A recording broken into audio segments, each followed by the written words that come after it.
গ্রামের মজাগুলো কিন্তু শহরের মানুষগুলো তেমন একটা বুঝে না। তো শহরের মানুষগুলো যখন গ্রামে যায় তখন তারা খুব এনজয় করে। হ্যালো এভরিওয়ান, আসসালামু আলাইকুম। সবাই কেমন আছেন? আশা করি সবাই ভালো আছেন, আমরাও ভালো আছি। তো আমরা যাওয়ার পর থেকে আমার জামাই বলতেছিল যে মাছ ধরবো, তারা পুকুরে যে মাছ চাষ করে ওইখানে বলতেছিল যে বড়শি আছে, বড়শি নিয়ে আসো মাছ ধরি। তো এখানে আমার ভাইয়ের ছেলে নিয়ে এসে বড়শি ও বানাইছিল, তো এটা দিয়ে ধরার চেষ্টা করতেছে, কিন্তু শীতের মধ্যে তো মাছ ধরা দেয় না।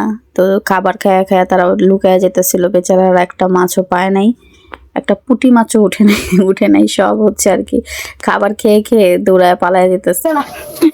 ইসমাইলা যদি পড়ে ইসমাইলা যদি টুলা পড়ে তার আঙ্কেলের নেওয়া পড়বো, কিন্তু উঠে পড়বো। তো এখানে মাছ ধরার পালা শেষ, একটাও মাছ উঠে নাই, কপাল খারাপ। আর আমার ভাইস্তা এখানে বলতেছে, ফুপা আপনি তো মাছ ধরতে চাইছেন, মাছ তো উঠলো না, এক কাজ করি একটা মাছ নিয়ে আসি, মাছের মুখের মধ্যে বড়শিটা ঢুকায় আপনি টান দেন, এটাই আপনার ধরা হইব। তো মজা টজা করার পর তো পরে সবাই বলল যে যখন দুপুরে খাওয়ার জন্য জাল ফালা হবে পুকুরে তখন তখন ধরো, তখন জালে আর কি মাছ উঠবো, এমনি তো বড়শিতে উঠবে না, শীতের সময় গরম হইলে হয়তো উঠতে পারতো। তো আমরা খাওয়া দাওয়া শেষ করে বের হয়েছি। ইয়াসিন হচ্ছে আমার ভাইয়ের ছেলে, ওর স্কুলের দিকেই আমরা যাচ্ছি, যে চল তোর স্কুলটা আজকে দেখাবি আমাদের ঘুরে। তো ওইখানে যাচ্ছি। আর মূলত ও হচ্ছে কি হেঁটে হেঁটে স্কুলে যায়, ওর কাছে এটা তেমন দূর মনে হয় না, কিন্তু আমরা যে যাচ্ছি হাঁটতে হাঁটতে মানে আমাদের অবস্থা খারাপ, মানে রাস্তা শেষই হয় না, আমাদের কাছে অনেক দূর মনে হইতেছে। আর ও বলতেছে যে কি বলো ফুপি, আমার কাছে তো ওরকম দূরই লাগে না। ও সাইকেল দিয়ে যাতায়াত করতো, কিন্তু মাঝখানে একদিন কিভাবে যেন সাইকেল থেকে পড়ে গেছে, পড়ে হাতের হাড্ডি ভেঙে গেছে, যেন মচকায় গেছিল। তো ওইটা ব্যান্ডেজ করে দিছিল, কিন্তু ওর হচ্ছে লজ্জা লাগে নাকি, ও ব্যান্ডেজ খুলে ফেলছে, এখনো কিন্তু ওর হাতটা ঠিক হয়নি। তো এখন সাইকেল চালাইতে পারে না, ভাইয়া সাইকেল দেয় না এখন, এখন ওই পায়ে হেঁটেই যায়।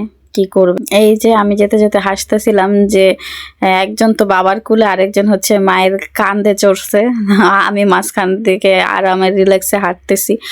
আসলে আমার মেয়ে হয়েছে একদম, কি বলবো, ওর বাবা থাকলে আমারেও চিনে না, মানে আমার কাছে ও আসবেই না, বাবার তেল একদম বের করে ফেলে।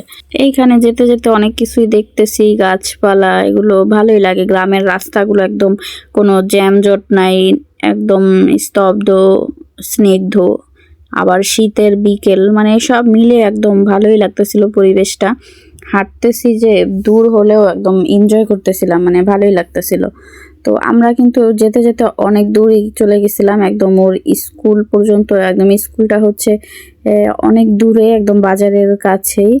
তো আমরা ওইখানে যেতে যেতেই মানে সন্ধ্যা হয়ে যায়, মাগরিবের সময় হয়ে যায়। আর মাগরিবের সময় থেকে যদি আবার আমরা ব্যাক করি হেঁটে হেঁটে, তখন কিন্তু দেখা গেছে অন্ধকার হয়ে যাবে, আবার ছোট বাচ্চাদের নিয়ে। তো তখন আমরা কি করছি, তখন আমরা কিন্তু পায়ে হেঁটে আসি নাই, তখন আমরা একটা অটো নিয়ে নিছিলাম, অটোতে করে আমরা চলে আসছি যাতে তাড়াতাড়ি আসতে পারি। এখানে আমরা হাঁটতেছি আর বলতেছিলাম যে দেখ, হাঁটতেছি তো ভালো কথা, গ্রামে আসলে কত কিছু চোখে পড়ে, এখানে তো আমি কিছুই দেখতেছি না, গাছপালা যেমন আছে সবগুলো খালি, কোনো কিছু ফল টল নাই যে আমরা চুরি করবো বা পেরে খাবো। গ্রামে আসলে তো এগুলোই মজা, আসলে আগের মজাগুলো এখন কেন জানি পাই না। আর এইদিকে হাঁটতে হাঁটতে আমাদের তো অবস্থা খারাপ, আশেপাশে তো দোকানও নাই, গ্রামের রাস্তায় দোকানগুলো অনেক দূরে দূরে হয়, গ্রামের দিকের দোকানগুলো। আর ঢাকা শহর তো আপনার ঘর থেকে বেরোলেই দোকান পাট, গাড়ি ঘোড়া, মানে জ্যাম জট, কি যাতা অবস্থা। গ্রামের দিকে এই একটা শান্তি, আমার কাছে গ্রামটা অনেক ভালো লাগে, অনেকদিন পর আসছি তো আরো অনেক মানে বেশি এক্সাইটিং। এইদিকে কয়টা মোরগ মুরগি দৌড়াদৌড়ি করতেছিল, রাস্তায় কেউ নাই, রাস্তা একদম ফাঁকা। তো বলতেছিলাম একটা ধরা নিয়ে চলে বাসায় চলে যাই। তো বলতে বলতে কিন্তু আমরা আইসা পড়ছি একদম বাজারের দিকে। এদিকে একটা দোকান পাইলাম এতক্ষণ পরে, তো পরে দোকানের ভিতরে ঢুকে গেলাম, গরম গরম এই যে কি বলে এগুলোকে, গোলগোল্লা। আপনারা কে কে চিনেন? ছোটবেলায় অনেক খাইতাম, অনেক পছন্দের ছিল আমার। তো এখন গরম গরম গোলগোল্লা খাবো। টাটা।